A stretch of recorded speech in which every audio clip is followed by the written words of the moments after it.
Maintenant, pour notre travail au niveau de notre pouvoir de création, on a déjà parlé de beaucoup de choses. Il y a certains aspects que je veux simplement souligner avec vous, mais je sais que vous êtes parfaitement capable d'utiliser tout ce qu'on a vu ici dans tous les domaines de la vie. Alors, quand on parle du lâcher-prise, on s'entend bien qu'il ne s'agit pas de ne rien faire. C'est clair? C'est passer à l'action, mais à partir d'un contexte différent. Et j'ai eu une question tantôt à la pause, on me dit, mais oui, mais si moi je vis dans un état de plénitude, qu'est-ce que j'ai à faire? Est-ce que je suis rendu? Non, on n'est pas rendu quand on est dans un état de plénitude. L'état de plénitude est juste un état nécessaire à obtenir pour pouvoir agir de façon bonne, généreuse, efficace et créatrice dans le monde. Ça va?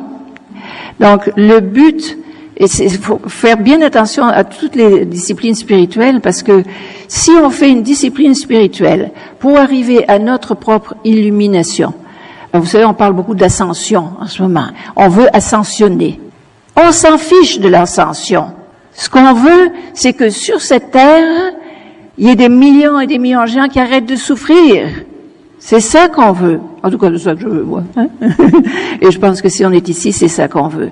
Notre propre illumination. Vous savez, comme je dis souvent, j'ai encore perdu la citation exacte, mais moi, je me sens de la famille des bodhisattvas. La prière du bodhisattva est, disons, si je peux la paraphraser, quelque chose du genre, je ne suis pas intéressé à l'illumination ni à la libération de mes liens karmiques. La seule chose qui m'importe, c'est la fin de la souffrance dans le monde. Voilà. Point. Et je pense que si nos âmes nous ont envoyés dans ce monde, c'est pour participer à cela. Et pour participer à cela, c'est sûr qu'il faut d'abord faire un travail intérieur, il faut faire du ménage à l'intérieur de soi, trouver cet espace de plénitude et de bien-être à partir duquel on va pouvoir vraiment être utile à notre famille humaine, parce que de toute façon, la famille humaine, c'est nous. On est tous un, quelque part. Et quand on fait du bien aux autres, on fait du bien à soi-même. On n'est plus dans la séparation. Tant qu'on est dans la séparation, on a le monde de souffrance qu'on a. À partir du moment où on est dans l'unité, bien, c'est juste naturel de créer des bonnes choses pour soi et pour tous. C'est plus séparé. Ça va, ça? C'est clair? Alors, c'est ça le but, et c'est ça qui va nous donner notre vrai bonheur. On disait au début de la fin de semaine, qu'est-ce qu'on cherche? C'est le bonheur. Le bonheur, c'est pas d'être juste soi-même tout seul dans la plénitude. Comment peut-on rester dans la plénitude et le bien-être quand on sait qu'il y a tellement de souffrance autour de nous?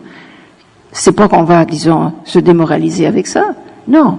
Notre cœur va nous demander d'agir, participer, partager, pour pouvoir aider tout le monde à arriver dans cet état de bien-être et de plénitude. C'est bon? Alors, le premier travail à faire, évidemment, c'est sur soi.